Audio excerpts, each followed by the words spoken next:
Morning to everyone. The sixth hearing on proposed Senate Resolution number 826 is hereby called to order. May I ask the committee secretary to committee secretary, tama ba? The correct Director General. May I ask Director General Attorney Kimbo to acknowledge our witnesses and resource persons present this morning and administer the oath to the new witnesses, and then remind the returning ones of that they are testifying under the same oath. Attorney Kimbo. May I proceed, Mr. Chair? Currently present are Engineer Mario Echanova, former Department Head, General Services Department of the City of Makati.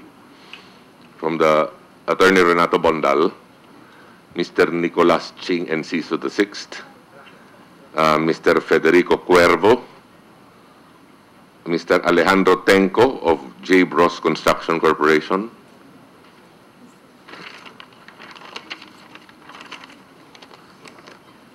and then from the Philippine Contractors Accredited Board, Mr. Rene Fajardo, OIC PCAP.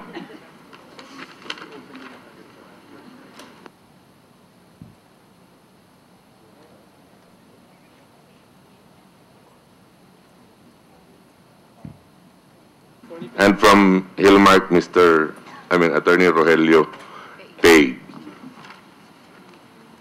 If there are new witnesses, please administer the oath. Are there people who are here for the first time? Kindly stand and, raise your right hand, please. Do you swear or affirm to tell the truth, the whole truth, and nothing but the truth in this proceeding? Thank you. You may take your seats. Those who have been here previously are reminded that they are testifying on the same oath. Can we take advantage of the fact that the Director General is already there? Can you inform this committee of some communication, motions that we recently received? We have received... And excuse letters? Yes, sir. We have received a letter declining our invitation from the Vice President of the Republic of the Philippines to communicate a motion which contains a jurisdictional challenge submitted by Honorable Judge Omar Erwin S. Binay Jr., the current mayor of Makati City, and also a jurisdictional challenge submitted by Ms. Beng Baloloy. Ms. Baloloy and Mayor Binay had been sent subpoena to testify in today's hearings. What happened to the subpoena sent to, or we attempted to send to Mr. Limlingan? Mr. Limlingan, the subpoena was delivered to Vive Hotel. It was received by a staff of the hotel, and then subsequently a letter was sent to us saying that the letter was mistakenly received because Mr. Limlingan does not live in that building. But the Sergeant-at-Arms staff who had delivered the subpoena duces tecum said that the person who received it said that indeed Mr. Limlingan was living there, and therefore she accepted the letter. She received the letter on his behalf. Okay, so maybe if that person could file a written report to the subcommittee. Yes, yes, sir. And there are other communications, Attorney. And then there is a letter from Mr. Jose Fabia, Commissioner of the COA, saying that he cannot attend today's hearing because he is in Moscow, and then that he will submit the requested documents from him at the soonest possible time, at the shortest possible time. And then from ITP Construction, there is a letter from Mr. Isidro Pajariliaga seeking, asking to be excused from today's meeting because of an urgent matter he has to personally attend in Nueva Ecija. And also a letter from the current Vice Mayor of the City of Makati saying that he has another appointment and therefore he could not come. The current Vice Mayor, Mr. Chair. And for the record, Attorney Pig, where are the chairman and the president of Hillmarks? Good morning, Your Honor. Unfortunately, the chairman of the board and the president of Hillmarks Construction Corporation cannot attend today's hearing. They are at present in Korea right now, Your Honor. Mr. Chairman. Senator Cayetano? Well, siguro dismayado ang marami nating kababayan sa attendance, lalo dun sa tatlong binanggit na tumatanggap ng pera allegedly, no, para sa Pamilya Binay led by Mayor Junjun Binay. But so that we don't delay the hearing dahil may mga witnesses here, may I make the suggestion or motion, depending on the chairman's pleasure, that we deal with this at the end of the hearing when we also instruct the staff to either show cause, give a show cause order, or whether we reissue the subpoena or issue additional invitations to the others, Mr. Chair. Okay, so specifically, I think Senator Cayetano is referring to the jurisdictional challenge of Ms. Ebing Baloloy and Mayor Jejomar Erwin S. Binay Jr. We will refer this to the staff, to our lawyers for study, and we will rule during this hearing later on. And we also note and we will respect the letter, Yes. the decision of the Vice President not to attend today's hearing. Okay. Mr. Chair, may I also ask whether the jurisdictional challenge is only from the mayor or all city officials of Makati? I don't see the city officials of Makati here. Kung tama po ang aking memory, ang promise ho ni Mayor Junjun ay ipapadala niya lahat ng makakasagot sa mga issue, kaya hindi daw siya muna mag-a-attend. Pero kaya natin siya inimbita dahil siya mismo ang tinuro na tumatanggap ng pera.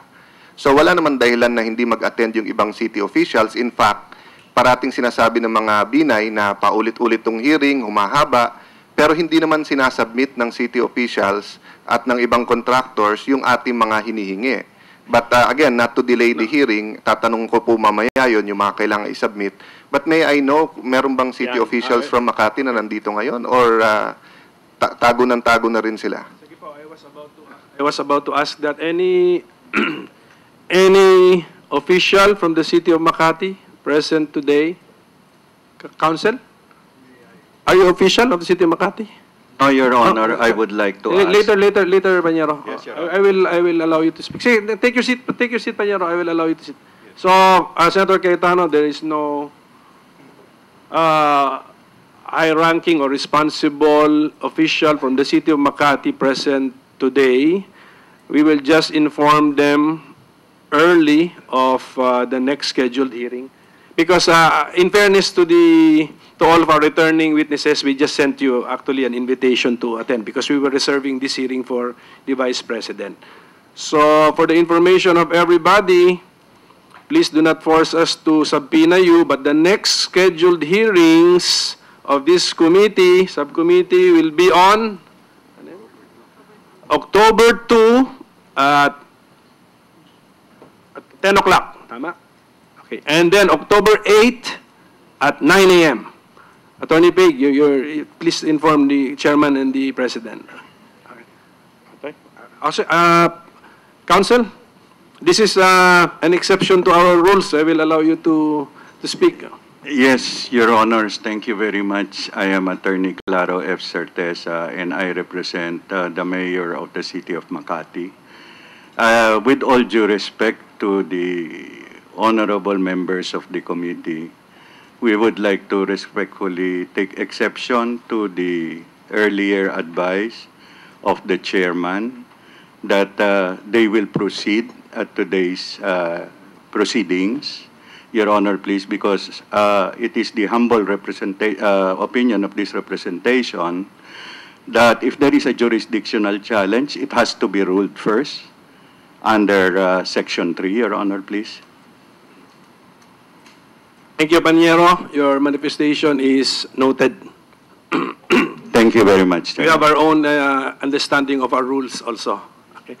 And for your information, your client appeared here, specifically Mayor Junjun Binay, weeks ago, did not invoke jurisdictional, did not challenge the jurisdiction of this committee. And as lawyers, we know the principle is that at the earliest possible opportunity, you raise the matter of jurisdiction. But with due respect, Your Honor, please, isn't it that jurisdiction can be raised at any time, Your Honor, please? I do not mean to Yeah, argue, I know. Your Honor, because I know that there are rules governing these proceedings. But may I just be allowed to state for the record that if in case the decision is to proceed at today's hearing, we would just like to place on record our objection to the proceedings, Your Honor, please. We will note that, Panyero. Thank you. Thank you, Sir Counsel Chair, Arthur. before he leaves, may I ask him a question? Chair, again, state for the record, what is the name of your law firm? It is Subido, Pagente, Certeza, Mendoza, and Bina, Your Honor. Okay, Binay refers to The incumbent Congresswoman Bina, Your Honor. who is your partner. She is a partner on leave, Your Honor. And Mendoza is, Attorney Mendoza is one of the partners also. and she is the chief of staff of Congresswoman Binay, correct? Yes, Your Honor, and And- she is on leave also. And Attorney Subido is, There are two. There is Martin Subido, Your Honor. and one of them is the classmate of Congresswoman Abigail Binay, correct? I would not know, but they belong to the same school, Your Honor. Mag-partners kayo, hindi nyo alam kung mag-classmate yung partners nyo, Camarero? Your Honor, please, Or you know my next question. I am way older than they Yes, are, but you Your are Honor. partners. Whether they are classmates, I cannot say. Well, my but next question same school, is, Your Honor. the Attorney De Vera who's been filing cases against me, my wife, and against all the witnesses against Binay and against also Secretary Mar Rojas is also the classmate of Subido, Mendoza, and Binay, correct? I am not in a position. I don't know, Your Honor. Well, anyway, let me clarify that. Thank you, Mr. Chair. Thank you, Your Honor. Thank you also for your admission that you are way older than, than these young lawyers. Thank you, Panyero. Thank you.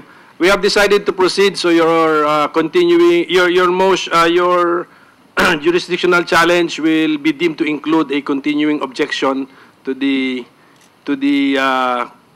hearing that we will conduct this morning. Thank you. Thank you. Thank you, Panyero. Senator Cayetano, you asked for Yes, Mr. Chair. 10 minutes. Mr. Chair, with the permission of the Chair, let me use this opportunity to join the issues. Sa umpisa ho ng hearing natin, sinabi ng ating chairman, importante na hindi kalat ang ating hearing, hindi ito isang lynching, hindi ito isang paghahanap ng kasalanan sa isang tao, isang pamilya o isang syudad, kung hindi ito isang legislative hearing in aid of legislation ng Blue Ribbon Committee. Pero paulit-ulit pong sinasabi ng ating Vice Presidente at minsan po nadadala yung ibang mga kolumnista o mga anchor sa radyo na sinasabing wala pang na-represent na ebidensya. And as we know, there are only maybe 40, 50,000 lawyers in a country of 100 million people. So allow me, Mr. Chair, to make a short presentation to share or to put on record what evidence is and what evidence have been submitted. And then from there, go to the next witness. Let me start first with a biblical principle. For nothing is hidden that will not be made manifest, nor is anything secret that will not be known and come to light. Walang natatago na di nalalantad at walang lihim na di nabubunyag. Bakit ko sinasabi to, Mr. President? Sapagkat, Mr. Chairman, sapagkat po kune-question kung in aid of legislation po ito, kompleto na po lahat ng Supreme Court decisions na nagsasabing ang fact-finding ay parte ng in aid of legislation. And hindi parate na meron kang batas na ipapasa. Minsan may batas kang i-amendahan, minsan may batas kang i-repeal, or minsan sa Blue Ribbon Committee, you will recommend filing of cases. So yung paulit-ulit na sinasabi ng Vice Presidente at ng kanyang mga spokesmen na wala naman pong in aid of legislation dito, sa Supreme Court nilang dalhin dahil paulit-ulit sinabi ng Supreme Court na ang fact-finding ay mahalagang parte ng in aid of legislation. So what is evidence? No? In Section 1, Rule 128, Revised Rules of Evidence, evidence is the means of ascertaining in a judicial proceeding the truth respecting a matter of fact. Or in the Merriam-Webster Dictionary, evidence is an outward sign, indication, something that furnishes proof, testimony, specifically something legally submitted to a tribunal to ascertain the truth of a matter. Or simply said, Mr. President, isa itong patunay. Ang patunay po ay pwedeng testimonya, pwede pong iba, para patunayan na totoo ang isang bagay na gustong dalhin sa isang korte o isang legal na proceedings.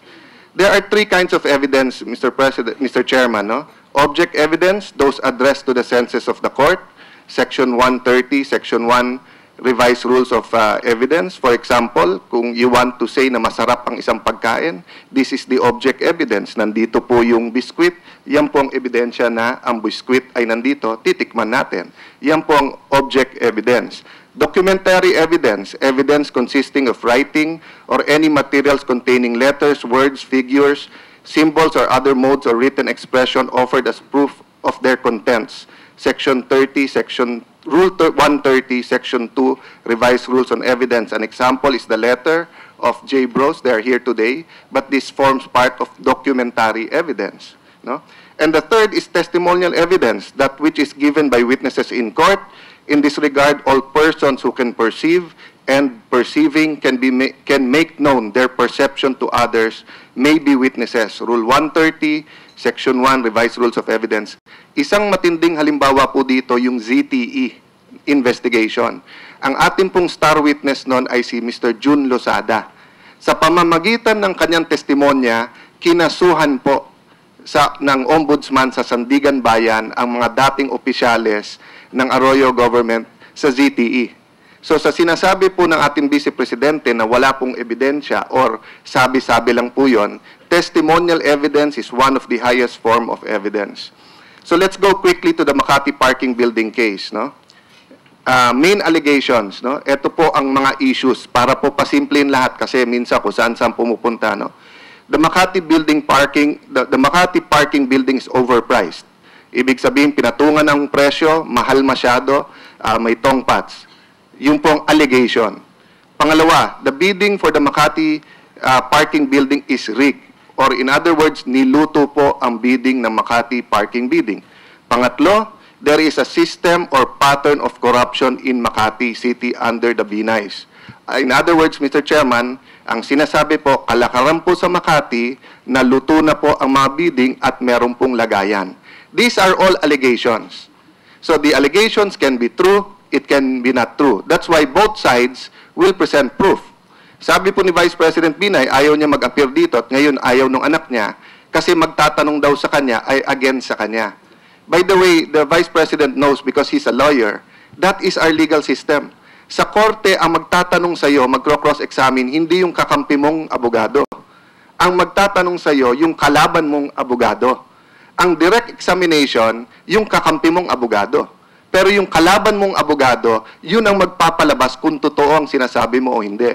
So he can have all the speeches and all the press cons. Pero if there is no cross-examination, people will not know if he's telling the truth. Sa cross-examination lang, Mr. Chair, na lumalabas ang katotohanan. So katulad po nito, no, allegation number 1, the Makati parking building is overpriced. So far po, ito po ang nasubmit sa committee. 84,000 per square meters. Hindi ko na po per square meter. Hindi ko na po babasahin lahat, but basically 5 floors, 5 floors for parking, 6 floors for parking space. Floor area 31,000 square meters. We all know that already. It was submitted to us. What was the evidence so far delivered to prove? No? First, there was object evidence. The building itself nakatayo. Nagkaroon ng ocular inspection. Experts were there. So that's one evidence, the building itself. Documentary evidence, estimates of Cuervo Valuers and Advisory, CVNA, comparisons of Zuelig and Shang Grand Tower, comparisons with other first-class condominium buildings, Davis, Langdon, and Seya or DLS Construction Cost Handbook, documents submitted by COA, and documents submitted by Makati itself. For example, to prove magkano po ang building, Makati po mismo ang nag-submit ng mga dokumento. Testimonial evidence were given, and these are not ordinary witnesses. These are expert witnesses. Mr. Federico Cuervo of CVNA have patiently been with us all these hearings. Testimony of Mr. Greg Jackson, a qualified quantity surveyor. Testimony of Architect Danilo Alano, Philippine Institute of Architects. Testimony of Chairperson Grace Pulido Tan.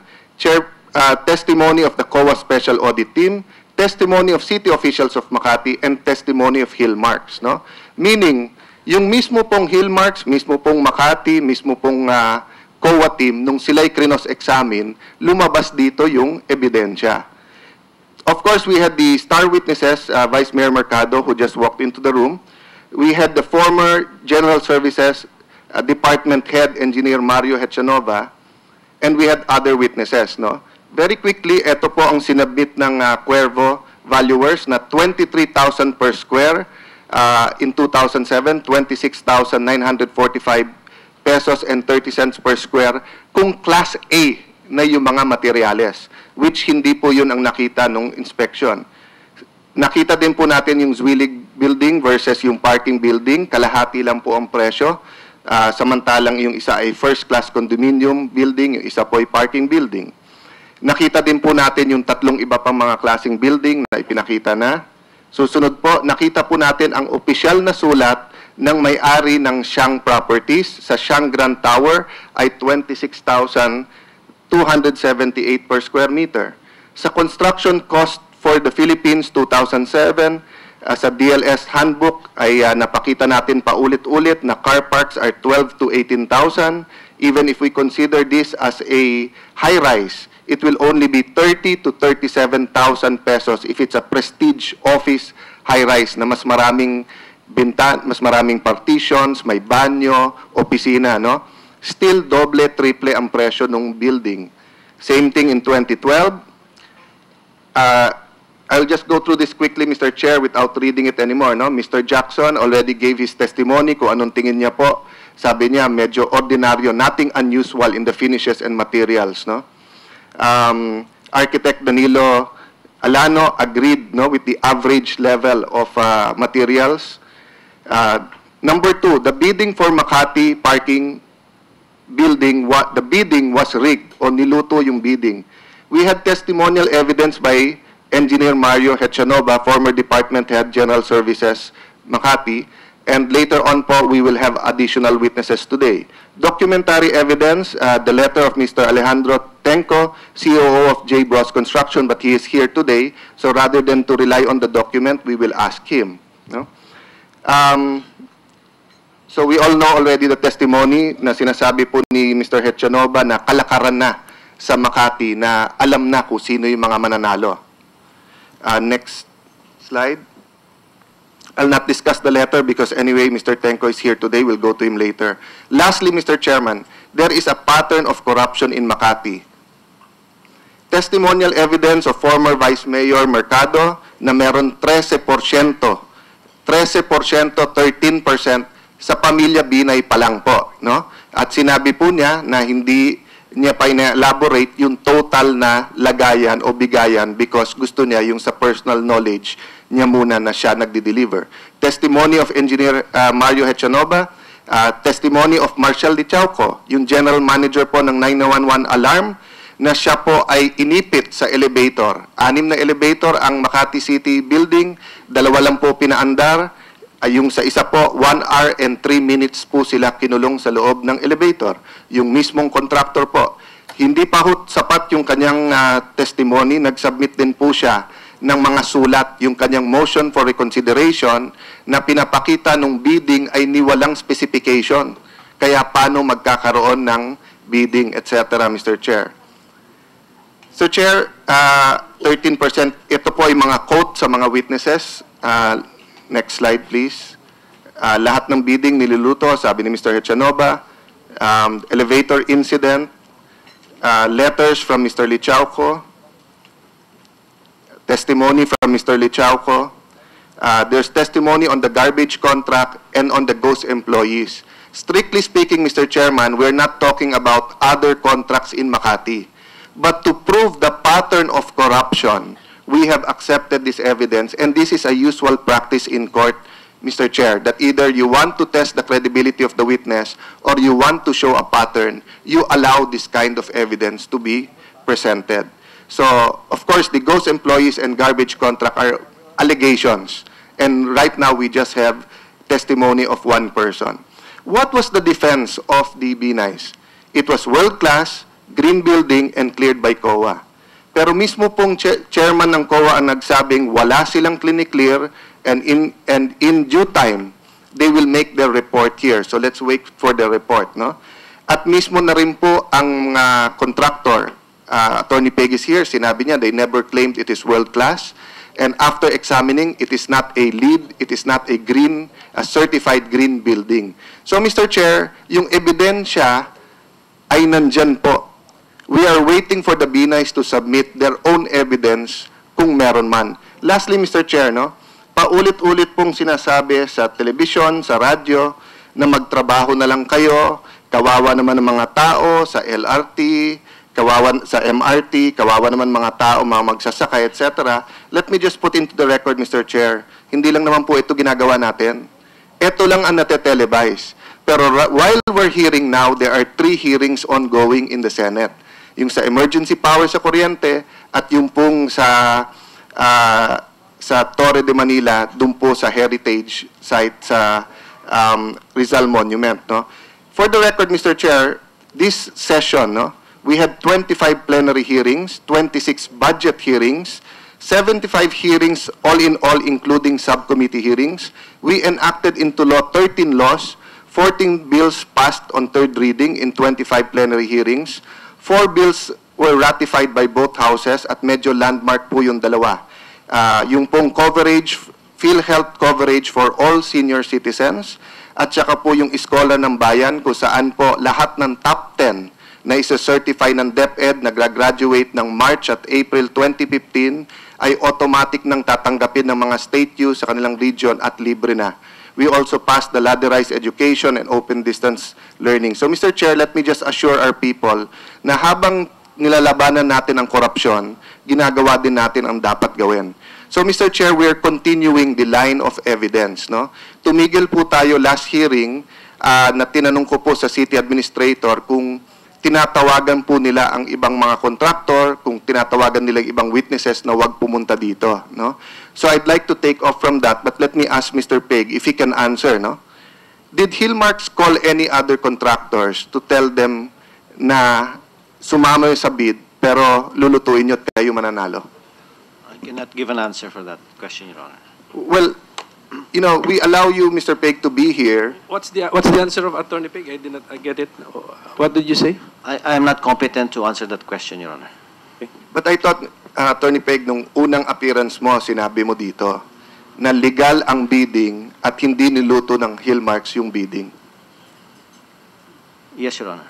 So, kung hindi niluto yung bidding, ibig sabihin, wala kayong kinausap na ibang contractor para sabihin, boss, sumali kayo dyan, ha, pero kami mananalo dyan. I would like to clarify my answer, Your Honor. We did not talk to anyone, Your Honor. Okay. Sige. So, may I go now to Mr. Tenko? Mr. Tenko, can you elaborate, whether you'd like to read your letter or can you elaborate? Basically, the issue is that J. Bros appeared to have been included or to have joined. Sumali daw po kayo sa bidding para sa Makati City parking building. Can you clarify that? Sumali po ba kayo in there? Then can you elaborate on your answer? Good morning, Your Honor. First of all, I would like to apologize because on the 8th of September, I received an invitation from the Senate Blue Ribbon Committee in relation to the ongoing hearing of the Makati parking building. Unfortunately, at the time that we received the invitation, I was out of the country. That is why, in lieu of my attendance in that hearing, I sent a letter informing, number one, well, pinakamaganda ho siguro, basahin ko na lang yung sulat. Ano? Yes, sir. With your permission, Mr. Chair. With your Go ahead, permission. Opo. The letter was dated September 10. At ito po ang naging kasagutan ng J-Bros Construction nung natanggap namin ang paanyaya sa amin ng Senate Blue Ribbon Committee. Senate Blue Ribbon Committee, Committee on Accountability of Public Officers and Investigations. Dear gentlemen, this refers to the invitation letter issued on September 8, 2014, which was sent to my office via fax transmission on the same day, requesting that the undersigned be present before the Senate Blue Ribbon Committee in relation to the ongoing investigation of the alleged overpricing of the new Makati City Hall 2 parking building. In line with this, I would like to extend my sincerest apologies to the Honorable Committee as I would not be able to appear on the provided date considering that I have been out of the country even prior to the issuance of the said letter. I executed an affidavit to be submitted in lieu of my personal appearance before the committee. However, considering the time constraints for consolidarization of the document and the subsequent delivery thereof through courier, it would not be possible to file the same in time for the mandated date of the said hearing. As such, I have requested my executive assistant and the head of administration and human resources of J-Bros Construction, Ms. Florence Sibal, to appear on my behalf and to read before the Honorable Committee the following statements that I have prepared in response to the ongoing investigation, to which I am willing to certify under oath, should the same be required by the committee. Number one, I am the Chief Operating Officer of J-Bros Construction, a sole proprietorship established under Philippine law. Number two, J-Bros Construction is indeed a legitimate construction firm with a validly existing Philippine Contractors Accreditation Board or PCAB license with AAA category for general engineering, general building, and painting works. Number three, on September 8, 2004, J-Bros Construction received an invitation letter from the Senate Blue Ribbon Committee or the Committee on Accountability of Public Officers and Investigations requesting that J-Bros Construction appear before the said body in relation to the investigations on the alleged overpricing of the new Makati City Hall 2 parking building. Number four, I would like to certify that from the time J-Bros Construction was established in October 1999 until present, J-Bros Construction never participated in, submitted a bid for, or purchased any bidding documents for any of the public biddings conducted by the local government unit of Makati City for all its infrastructure projects, including the new Makati City Hall 2 parking building. Number five, neither have I nor has J-Bros Construction ever given any form of consent, whether expressly or tacitly, to any person or entity to use the firm's name, license, or other information, qualifications, or particulars in any manner whatsoever so as to participate in the conduct of any and all public biddings undertaken by the local government unit of Makati City for its infrastructure projects, including the new Makati City Hall 2 parking building. Number 6, at the time of the public bidding for the subject new Makati City Hall 2 parking building project, J. Bros Construction has not been qualified to participate therein, as it has not yet completed any project similar to the amount to the contract to be bid that is worth at least 50% of the approved budget for the contract as required under Section 223 of the then existing version of the Implementing Rules and Regulations of Republic Act 9184, otherwise known as the Government Procurement Reform Act. I am executing this statement to attest to the truth of the foregoing. I pray that the foregoing substantially address this honorable committee's concerns as regard the above issues. With deepest appreciation for the consideration and time afforded the above. Very truly yours, Alejandro Tenco, Chief Operating Officer. Salamat po, Mr. Tenco, sa pag-clarify no. So sinasabi nyo, number 1, hindi kayo sumali sa bidding. And number 2, so you did not join the bidding. And number 2, you weren't even qualified, no? Hindi qualified ang kumpanya nyo.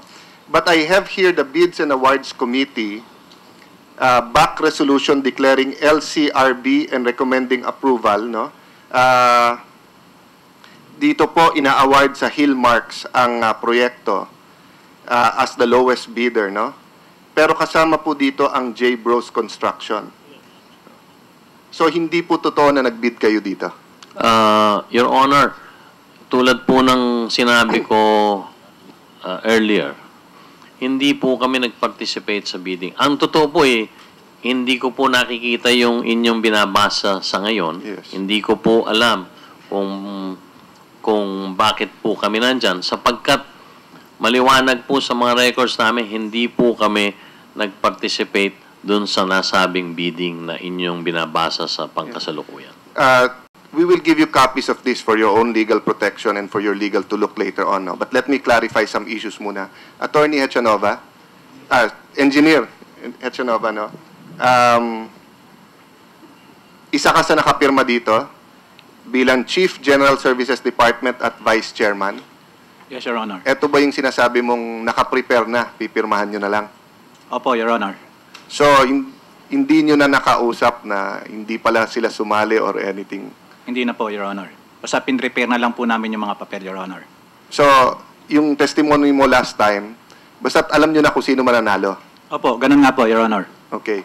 But, Sir Tenco, did anyone from the City of Makati call you, whether the city administrator or you or anyone in your office, to ask you not to appear in this committee? Wala pong tumatawag sa akin. How about po sa Hillmarks, no? Has anyone from Hillmarks called you to join the bid or tulungan sila or anything? Wala pong tumatawag sa akin Okay. nung mga panahon na yon.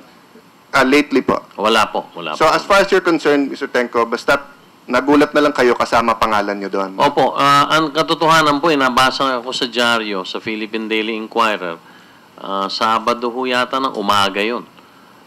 Hindi ko po matandaan yung petsa. Pero nakalagay nga po doon na Hillmarks ang... Alam ko na po at alam naman ng karamihan na Hillmarks ang nasabing kontraktor na nanalo.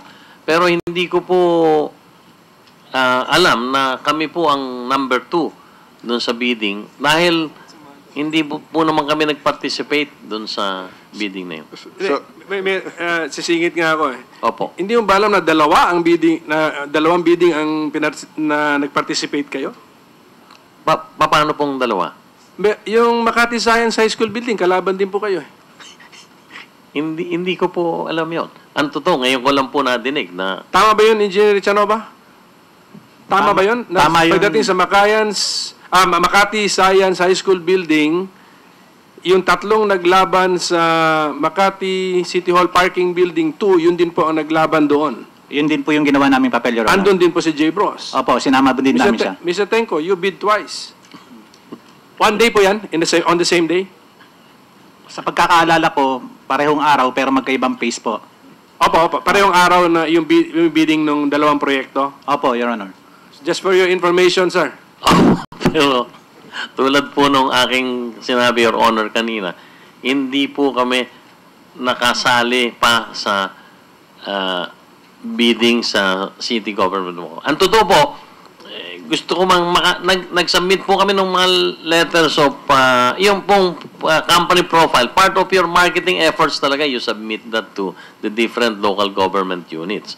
Pero hindi po kami kailanman nakasali sa bidding sa Anyway, Mr. Tank, para mas malaman nyo rin Opo. internally kung ano nangyari, we'll give you copies of the documents na binigay ng Makati City. Pero ang nakakagulat sa akin dito, hindi lang na sumali kayo na hindi nyo alam. Opo. Diba, alam natin dati siya sabing may ghost voter, ghost precinct, ghost project. Pero yung lutong bidding, pero ngayon meron din palang ghost bidder. Ibig sabihin, hindi niya alam na nag-bid siya. Pero hindi ghost kasi tunay kayong kumpanya at tunay kayong accredited na AAA, yun lang ginamit pangalan nyo. Opo. No? So, ang nakakagulat sa akin, paano pumasa sa COA na wala pa naman pala kayong project na 50% of the price at that time, pero kinonsider niyang legal yung bidding process. Ibig sabihin, even assuming no, na hindi nyo alam or legal, let's say wala ka pa doon sa kumpanya nyo yung time na yun at meron nakapag-bid, still dapat hindi tinanggap ang bid nyo. In effect, kasi ang sa batas, di ba, 3 ang kailangan na bidders at least, lumalabas dito, 2 lang yung nag-qualify mag-bid. No? And hindi lang sa isang proyekto, pero sa 2 proyekto. No? Well, anyway, Mr. Chair, this testimony is not only, hindi lang po to katunayan na sa Makati City parking building na nagkaroon ng lutuan, ito din po ay sa Makati City Science High School. And it Building. At additional tong patunay sa sinasabi po ng mga witnesses natin na ang kalakaran sa Makati, alam na kung sinong mananalo. No? So, Klaro, Mr. Tenko, sinasama nyo sa under oath, denial ninyo yung bidding ninyo doon sa Makati Science High School building. Okay? Opo, dahil ngayon ko lang po nadinig na kasama din po kami doon sa Makati City Science High School. Opo, pinaklaro ko lang, basta sama na sa... Tulad po nung aking binanggit kanina, hindi maliwanag po naman sa aking sulat, hindi po kami nakasali kailanman sa anumang bidding sa City of Makati.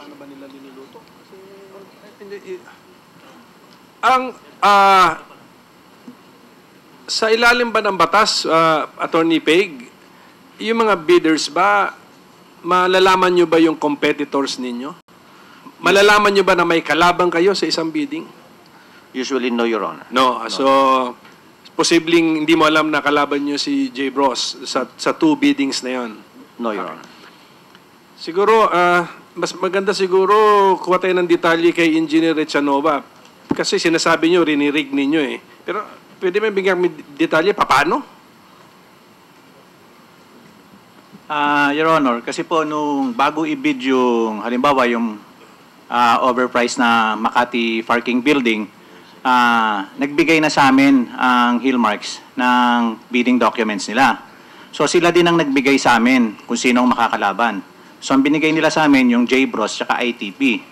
So kami ang nag-prepare ng bidding documents ng 2 kumpanya. Tapos yung mga dokumento na may kailangan pirmahan yung mga may-ari ng kumpanya, ibenilit po namin sa Hillmarks para papirmahan nila. At pag napapirmahan na nila, saka po nila ibabalik sa amin at isi-seal namin yung bidding documents nila. So kung walang maalala si Mr. Tenko as the what's your position, sir? Chief Operating Officer po. Ako lang po ang authorized na Who's authorized to sign, and then let us say may papeles dito na may signature above his name. Ang gusto niyo sabihin, forgery yun kasi dinideny niya na pumirma siya, and then you're putting the blame on Hillmarks. Malamang sir, ganun po, Your Honor, yun po ang nangyari. Sila po ang nagpapirma o sila ang pumirma? Well, we have to give the chance to Attorney Peg to react. Were you already with Hillmarks at that time, yung bidding nito? 20, ano ba bidding nito? 2007? 2007 po. 2007, sir. Attorney Peg, if you want to react lang po. Kasi parang this is already now, Engineer Echanova is now putting the blame on Hillmarks because if there are forgeries here or forged documents, sa inyo daw po nang manggagaling. Attorney Pig, in case, if you want to react. Can I just consult my lawyer here? Yes, sir. Go ahead, please. But Mr. Chair, while they're consulting, ang nakakagulat sa akin dito, hindi yung nakasali sila na hindi alam eh. Kasi pag finorge mo, pwede namang ang COA, normal naman yon that they will rely on documents, no? Pero i-check pa rin nila yon eh. At isang check lang nila, makikita na wala pala silang project na ganong kalaki na magka-qualify sa this project. So, dapat na disqualify yon, no? But let me also put on the record, Mr. Chair, na in our other hearings, lumabas yan eh, na ang kalakaran talaga, either yung mananalo, siya na mag-aayos nung lahat, sapagkat siya naman makikinabang, or yung ibang mga sumasali, nagpapasahan sila kung sino mananalo. So kung tatlo, panalo si number 1 ngayon, panalo si number 2 sa susunod na proyekto, si number 3. Or yung pangatlong paraan, yung number 1, bibigyan ng subcontract or 1% or 2% yung iba. So in other words, Mr. Chair, everybody happy supposedly sa ganun usapan except yung publiko. Kasi nga, na-overprice yung proyekto. The main purpose of public bidding is that yung pinakamababa manalo. Pero pag niluto yung bidding, yung presyong gusto, yun ang masusunod, hindi yung presyong pinakamababa. Attorney, are you ready? Attorney Peg, please. Yes, Your Honor. Basta po sa part po ng Hillmarks, we bid on the project in accordance with law and yung nga po kami po yung lumabas na lowest bidder, so that's how we got the contract, Your Honor. Thank you, Attorney Peg. Engineer Choloma, ganun lang yung kwento? How it is done? Yun lang? Basta ako po, Your Honor, sinabi ko po yung detalye at yun po talaga yung ginawa ko. Kung sinasabi po ng Hillmark na gano'n, siguro po patunayan nila kung gano'n lang ho talaga yon. Kasi ako sinabi ko na po yung detalye. Well, Mr. Chair, I think mas maliliwanagan natin as we go to the other witnesses. With your permission, to prove the pattern, no? Kung paano inaayos po yung bidding, napag-alaman po namin na yung pinalitan ni Engineer Echanova, yung dati ding head ng GSD ay may similar experiences. So with your permission, Mr. Chair, the next witness will be a former councilor and former GSD, General Services Department head of the city of Makati. May I ask that he be made to take the oath, Mr. Chair? Then I will yield to Senator Trillanes. Okay, so Director General Kimbo, please administer the oath to our new witness.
Okay, go ahead. Yung pakitayo po yung mga bagong dating para sa oath po. Kindly raise your right hand po. Do you swear or affirm to tell the truth, the whole truth, and nothing but the truth in this proceeding? Thank you. Yes, sir. Thank you. You may take your seat. You are Engineer Ernesto? Please identify yourself, sir. Espiliaga. Ako po ay si Ernesto A. Aspillaga na dati pong naging konsehal ng Makati at naging Department of General Services po. Engineer kayo, hindi? Engineer po. Engineer pa. So tama pa yung nameplate ninyo. Excuse me. Mr. Chair, before we proceed, if there are no other questions for Mr. Tenko and the other witnesses who prefer to leave, but we will give to you, Mr. Tenko, the documents because my staff have compared your letter with the documents submitted by the City of Makati. It is a similar signature pero kitang-kita yung kaibahan. No, ibig sabihin yung dalawang pataas nung sayo and diretso, yung sa kanila parang letter V na may diretso. But we will give you for your own legal and if you wish, Mr. Chair, may I ask if they wish to make further statements later on after the documents that they be permitted to do. But we will give you a copy of all the documents for your own legal protection. Thank you, Your Honor. Wala na po akong further statements and I would appreciate if I could get a copy of those documents so I could see also for our records kung saan po kami nag-bid. We'll just collate it, Mr. Chairman, then send it to your office. Salamat po. Salamat po sa inyo. If you wish to be excused, Mr. Tenko, you're excused. Thank you very much for your presence. Salamat din po sa paanyaya ninyo. Magandang umaga po. Senator Cayetano? I yield to Senator Trillanes. Thank you, Mr. Chairman.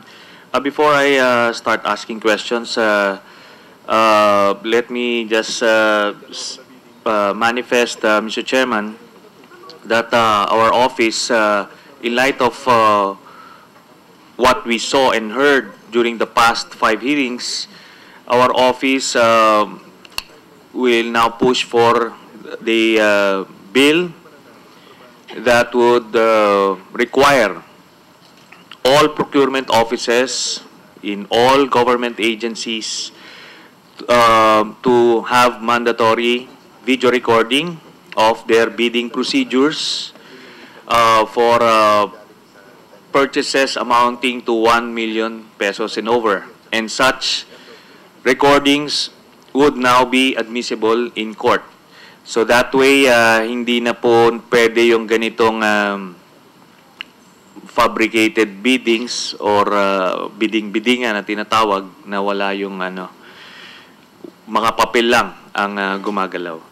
So, yan po, yung kasi we're being, minsan nagtatanong yung mga kababayan natin kung anong legislation ang nagagawa natin. Dito, kailangan man natin muna kasi malaman yung problema bago tayo makapag-come up with solutions in the form of bills and laws.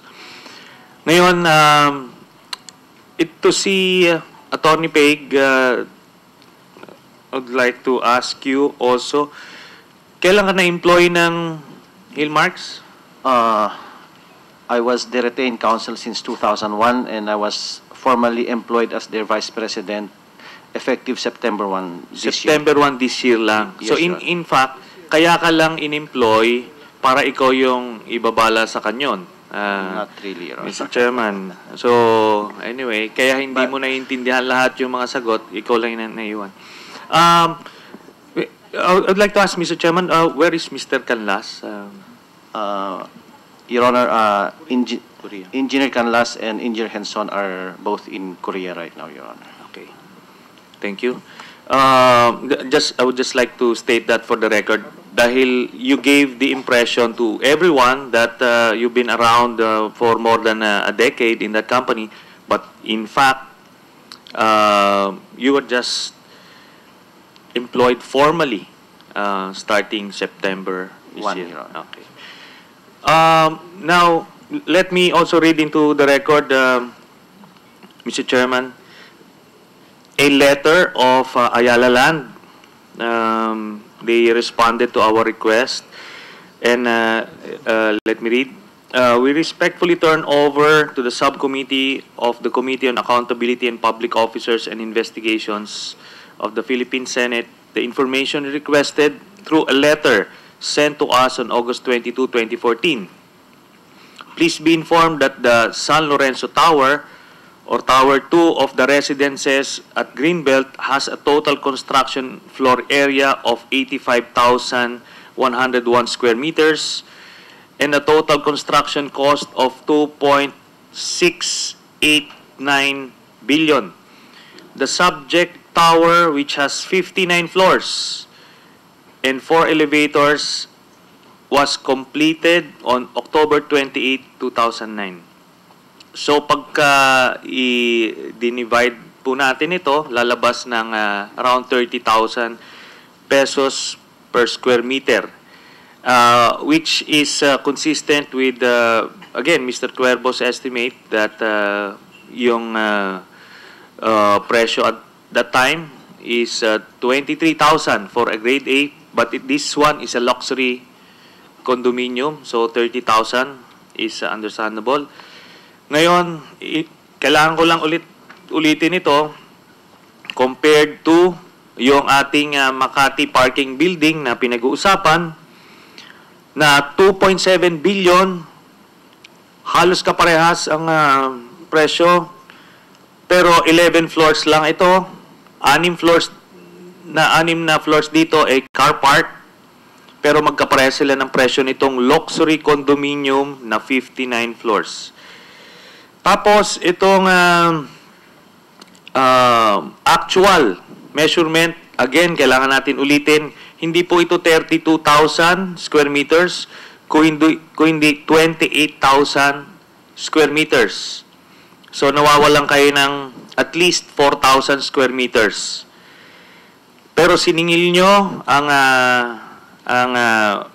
City of Makati ng 32,000 square meters. So, lumalabas 100,000 per square meter ang world-class na Makati parking building. So, I'd just like to state that for the record, Mr. Chairman, and to turn over also the letter. Then, I would like to ask Mr. Cuervo, have you started the quantity survey ready? You've been given the building plans. Yes, I received all the building plans and we've started. Okay, thank you. When will you finish the quantity survey? It should be ready about 2 weeks, Your Honor. Thank you very much, Mr. Cuervo. Thank you. Now, where are the city officials of Makati, Mr. Chairman? Just like to ask the city officials. There's no communication from the city officials of Makati. Thank you, Mr. Chairman.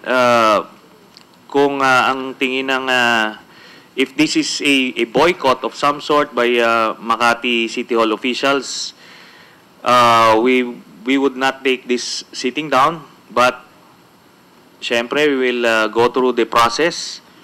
Pero let me remind the Makati City Hall officials na hindi sila separate republic. Hindi pa presidente yung amo nila.